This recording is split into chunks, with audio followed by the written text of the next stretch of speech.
Goeiedag, het is 'n voorreg om saam rondom die woord by mekaar te wees. Ons bid dat die Heilige Gees ons sal lei om waarlik te verstaan, dat hy dit in ons harte sal bevestig, sodat dit sal uitkom in ons lewens. Ons kyk vandag na, wat vertel jy? Waarvan getuig jy? En kom ons lees Handelinge 14 vanaf vers 21. Paulus en Barnabas het die evangelie ook in Derbe verkondig en baie mense het daar gelowig geword. Daarna het hulle na Lystra, Iconium en Antiochië toe teruggegaan.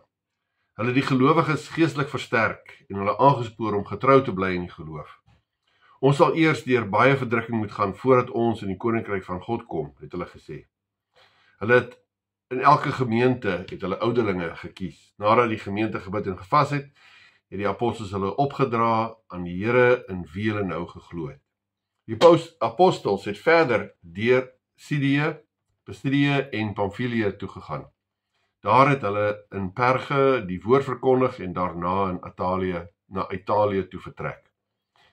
Daarvandaan is hulle met 'n skip terug na Antiochië toe, waar hulle aan die genade van God opgedra was vir die werk wat hulle nou voltooi het. En by hulle aankoms het hulle die hele gemeente bymekaar geroep en vir hulle vertel wat God alles deur hulle gedoen het.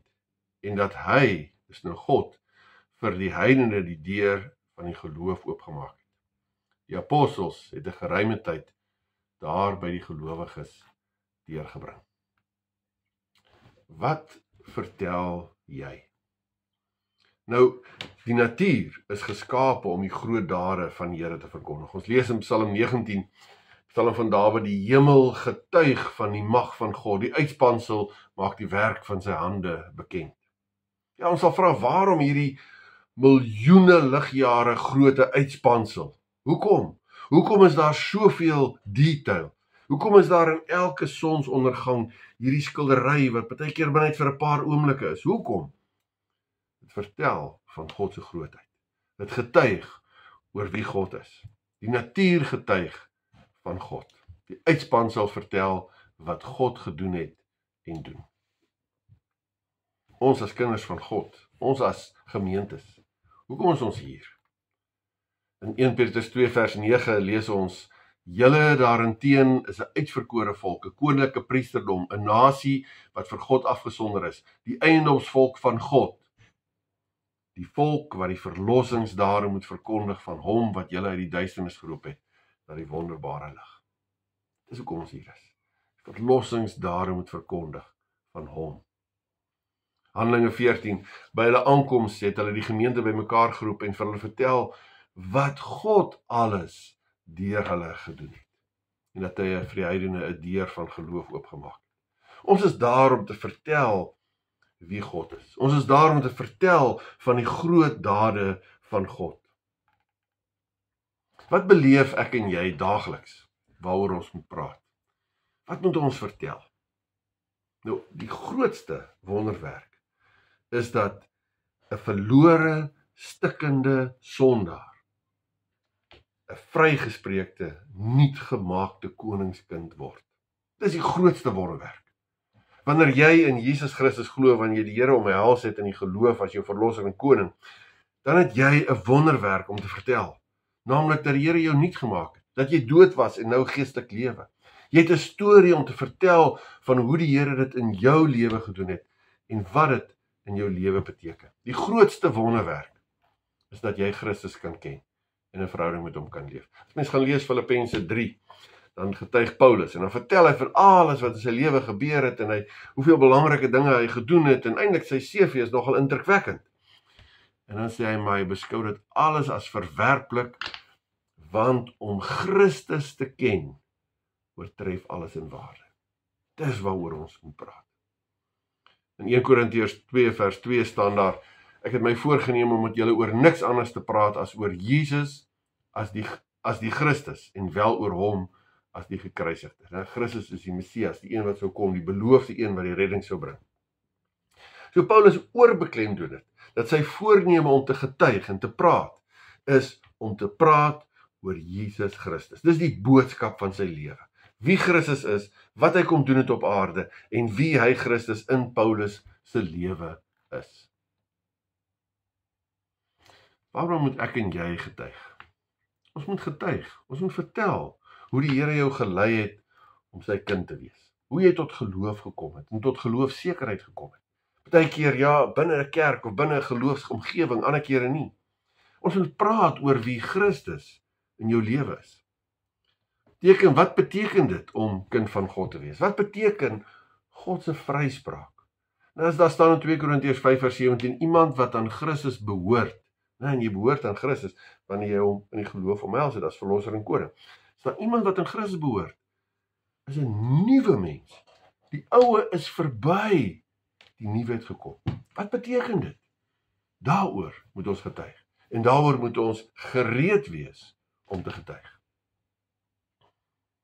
Maar ook die kinders van God getuig oor dit wat met hulle gebeur op hulle pad saam met die Here. Dis wat ons sien hier, Paulus en Barnabas wat deur Antiochië uitgestuur word op hulle eerste sendingreis, Handelinge 13, en dan aan die einde van die reis kom hulle terug en hulle is op 'n skip terug Antiochië toe waar hulle dan daar by die aankoms die gemeente bymekaar roep en dan vertel hulle van al dis wat God gedoen het deur hulle, dat hy 'n deur vir die heidene oopgemaak het. Vertel van die groot dade van God in jou lewe, binne die plek waar die Here jou roep, binne die roeping wat die Here vir jou gee, daar waar jy die verskil moet maak. Praat oor die pad wat die Here saam met jou loop, of dat jy saam met die Here loop. Dis die Here se pad waar jy deel van is, om daaroor te kan praat. Ons sien hier ook iets hiervan as nadat Jesus met die Samaritaanse vrou by die put gesels het, dan sien ons hoe sy gaan vertel wat die Here gedoen het en wat die Here vir haar gesê het. En dan staan daar in Johannes 4:39, baie van die Samaritane in daardie dorp het tot geloof in Jesus gekom, op grond van die woorde wat die vrou getuig het. Hy het my alles vertel wat ek gedoen het. Sy het gepraat en getuig wat God gedoen het, en mense kom tot bekering. Psalm 22, ek sal tot eer van u naam getuig, vertel, ook in die gemeente, in die volle vergadering, u prys. Psalm 64:10, met groot ontzag getuig, almal dan van die dade van God, omdat hulle insig gekry het in wat hy doen. Dit wat jy in insig kry, dit wat jy beleef, daaroor praat ons. Wat het die Here gedoen, en wat doen die Here in jou lewe? Wat is die pad wat die Here met jou stap? Hoe sien jy God raak in hierdie pad? Natuurlik sal jou pad en jou belewenis en jou ervaring, en dit wat jy leer van God, sal nooit teenstrydig wees met die besondere openbaring van God in die woord. Die woord bly die maatstaf. Kan nie maar sê, God is wie ek beleef nie. God is wie hy homself, soos wat hy homself openbaar in die woord. Maar in verhouding met hom, loop hy met my 'n unieke pad. En dit wat hy sê hy is waar in my lewe. En daaroor kan ons getuig. Ons kan getuig hoe die Here ons ook op 'n unieke pad lei, tydens hierdie bepaalde, beperkte tyd, wat ons nog het binne hierdie gebroke wêreld. Ons moet die hand van God raak sien, in ons pad, saam met die Here in hierdie wêreld. Nie maar net toeskryf aan toevallighede, of bloot maar die verloop van die lewe nie. Die Here is met ons op pad. En elke dag sal hy ons niets leer, iets niets wys. Ons sal hom beter kan leer ken. Hy gee ons perspektief binne bepaalde omstandighede waar ons dalk is. Hy verander ons fokus. Hy gee ons vrede ten spyte van omstandighede. En daarvan moet ons getuig teenoor mekaar en moet ons getuig as kerk. Psalm 92 sê, 'n lied vir die Sabbatdag, dis goed om die Here te loof, om u naam te besing Allerhoogste, om elke môre van u liefde te getuig en elke aand van u trou. Om dit te doen met snaarinstrumente, met harp en lier. U groot dade, Here, het my baie bly gemaak. Ek wil juig oor wat u gedoen het. Nie die omstandighede altyd nie, maar u groot dade, Here, het my baie bly gemaak. Ek wil juig oor wat u gedoen het. Groot is alles wat u doen, Here, ondeurgrondelik u gedagtes. Wie dit nie besef nie, is 'n dom mens. Wie dit nie insien nie, is sonder verstand. Ja, ons moet met ons woorde, met ons lofprysing, met ons blydskap getuig van wie God is en wat hy in ons lewens doen. Dis deel van wie ons is. As ons kinders van God is, wanneer ons glo in Jesus Christus, dan is deel van wie ons is ons praat wat die Here in ons lewe gedoen het en doen en ons praat oor die pad wat die Here met ons stap, ook in hierdie lewe. Om te getuig is nie 'n buitekurrikulêre stokperdjie van 'n paar oorywerig nie. Dis deel van wie ons is. Dis nie as daar tyd en energie oor is nie, of as ek die perfekte geleentheid kry nie. Dis deel van wie ons is. Ons praat oor wie God is en wat God doen. Dat is ook nie net alleen wanneer daar hierdie groot ingrype in my lewe is en 'n groot impak in my lewe gemaak het nie, wat ook gebeur deur God se genade en volgens God se plan. Maar om net elke dag te getuig, dalk in alledaagse dinge, van die groot liefde van God. Dat ek kan opstaan, dat ek lewe het, dat ek kos het, dat ek werk het, dat ek medegelowiges om het. Ons moet elke dag van God se liefde getuig, soos Psalm 92 vers 3 sê, want God is elke dag met ons op pad. Sy genade is elke dag nuut. Ons moet daaroor praat met enige iemand wat vandag oor ons pad kom. Nou, baie keer is dit net dit wat ons fokus moet wees, moet uitkom in ons woorde. Ons moet nie net sê, ja, dit is 'n mooi dag nie. Baie keer moet ons net sê, ja, God het ons vandag 'n mooi dag gegee.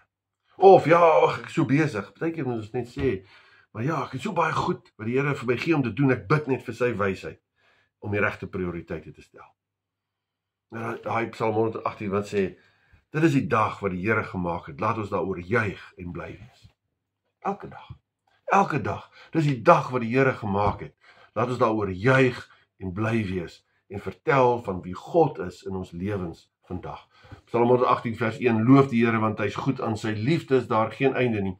Israel, dis die volk van die Here, kinders van God, moet getuig, aan sy liefde is daar geen einde nie. Dis elke môre nuut. Dis deur hierdie getuienis dat ons bemoedig word en wat ons versterk word en aangemoedig word om nog meer die Here te dien. Ons moet vertel vir mekaar en vir ander wat die Here in ons lewe doen, sodat ons daardeur aangespoor kan word om nog meer die Here te volg en al hoe meer in gehoorsaamheid met hom te lewe. Ons sien dit ook, wat ons net al gesê, die getuienis van die Samaritaanse vrou, wat meegewerk het dat mense tot bekering gekom het. Of in Sagaria 8 vers 23, dan staan daar so, sê die Here die Almagtige, daardie tyd sal uit al die nasies 10 man, 1 Judeër in die klere gryp en sê, ons wil met julle saamgaan, want ons het gehoor, God is by julle. Ons het gehoor, as iemand wat getuig het, iemand het vertel wat God doen, en die gevolg is dat mense sê, maar ons wil met julle saamgaan, want ons hoor die Here is by julle, ons wil die Here gaan dien. Maar ook nie net getuienis daar buite om mense by die Here te bring nie, maar getuienis onder mekaar tot versterking. Romeine 1 vers 10, elke keer as ek bid, vra ek God dat hy dit vir my uiteindelik moontlik sal maak om julle te besoek. Ek sien baie uit daarna om julle te besoek, want ek wil 'n geestelike gawe aan julle oordra om julle te versterk. Ek bedoel dat, as ek by julle is, dat ons deur mekaar se geloof bemoedig kan word, ek deur julle sin en julle deur myne. Om te deel wat ek van die Here weet, om te deel wat ek van die Here leer en nie leer. Dit bring groei, dit bring opbou van ander, maar ook van myself. Dikwels deur te praat oor wat die Here in jou lewe doen, dan is dit juist deur te praat dat daardie getuienis duideliker geskryf word in jou eie hart. Ook tot groei van jou eie verhouding met God. Psalm 30 vers 1, 'n lied vir die inwyding van die tempel. Ek was in die rou, maar U het my van vreugde laat dans. U het my rouklere uitgetrek en vir my feesklere aangetrek. Daarom sal ek sing tot die eer. Ek sal nie stil bly nie. Die Here, my God, vir altyd sal ek U loof. Ons moet aanhou vertel, dis waarvoor ons geskaap is. Ons is bedoel om te praat oor die groot dade van God in ons gesinne, in ons gemeentes, in die groepe waar ons is in ons lewens. En baie keer as ons praat oor dit wat gebeur het in die verlede, dan is dit geskiedenis en dan is dit verhale en daar's foto's en daar's vreugdes en daar's hartseer. Dit gaan nie maar bloot oor die verhale en die foto's en die geskiedenis nie. Dit gaan oor, sien ons God se hand raak in die geskiedenis, in die foto's. Het ons daardie perspektief van wat God in ons lewens gedoen het, en getuig ons daaroor. Getuig ons hoe die Here ons gevorm het, ook baie keer deur hartseer heen. Getuig ons van die pad wat die Here met ons gestap het, en hoe die Here ons op 'n bepaalde plek geplaas het om ons te gebruik. Ons moet getuig oor wat God gedoen het, in en deur ons lewens en deur gemeentes oor tyd. Tot seën en tot opbou van mense, maar juist tot eer van God. En tog as ons al die dinge vir mekaar sê, dan moet ons iets van 'n introspeksie doen, ons selfondersoek doen. Dalk ook nou aan die einde van die jaar, wat amper die einde van die jaar is. Hierdie tyd waar ons op inderdaad weer bietjie dinge evalueer wat die afgelope jaar gebeur het en wat nuwe voorraadopname vat. Dan moet ons 'n introspeksie gaan doen om te sê, maar waaroor getuig ons? En waaroor kan ons getuig? Waaroor het ons getuig? Was die afgelope jaar se dinge gerig tot iets waaroor ons kan getuig oor die groot dade van God? Het ons dinge gedoen waaroor ons kan getuig en God se hande aan raak gesien om eer aan God te bring deur daarvan te vertel? Ja, dis tyd, en ook in hierdie tyd is daar 'n tyd waar ons evalueer en miskien leer selfs uit foute van die verlede en hoe ons dinge anders moet doen, en selfs dit van hoe ons dinge anders moet doen en wat die Here vir ons wys, moet ons mekaar deel tot mekaar se groei en tot mekaar se opbou. Om waarlik te getuig, moet ons nie net God se hand in die verlede raak sien en selfs die foute raak sien en daaruit leer en daaroor praat nie, maar ook in die toekoms. Ons moet fyn hoor hoe die Gees ons lei, sodat ons oor sy dade kan getuig. Ons moet suiwer bly by die woord van God. Ons moet meewerk in dit wat God se bedoeling vir kerk is. Hoekom? Want as ons fyner hoor en volg waar die Here ons lei, as ons al hoe meer volg in die voetspore van die Here, dan sal ons daar wees waar God groot dinge doen. En die groot dinge wat God doen, dit is die groot dade waaroor ons moet praat. Waar God dinge doen, is daar groot dinge. En oor groot dinge moet ons getuig. Ons moet net naby aan God bly, om daarvan te kan getuig. Dit beteken, dat as ek waarlik getuig, ek moet naby aan God bly, naby aan God groei in my persoonlike verhouding met God. En mag ons dan vorentoe gaan. Nie net maar 'n getuienis van God se genade die afgelope jaar, maar 'n getuienis van God se genade vandag en elke dag, soos wat ek dag vir dag saam met God en naby God leef en beweeg. Amen. Kom ons bid saam. Onse Vader wat in die hemel is, Here, ja, U is met ons op 'n unieke pad. En ons sê net, Here, ons weet U is by ons en ons wil nie op ons eie paadjies afdwaal nie, want waar U is daar groot dade. Waar U is daar wonderwerke. Daar waar U is, Here, gebeur dinge wat ons verstom laat staan, en daaroor wil ons getuig, Here, van wie U is en wat U doen. Here, gee ons daardie vrymoedigheid, wys ons die geleenthede waar ons inspraak moet gee in ander mense se lewens, dat ons nie daai geleenthede laat verbygaan nie, maar dat ons met U liefde, met U genade, met U groot dade, net sal oorloop en inloop in die wêreld waarin ons leef en die mense wat oor ons pad kom. Here, ons eer U as ons God en Koning. U alleen is ons Vader. U alleen is die almagtige Koning. U alleen is die Skepper. U alleen is God. Ons bid hierdie gebed uit U genade in die naam van ons Here Jesus Christus. Amen. Die genade van ons Here Jesus Christus, die liefde van God ons Vader, en die gemeenskap die teenwoordig wees, die troos en die begeleiding van die Heilige Gees, is en bly met u elkeen. Amen.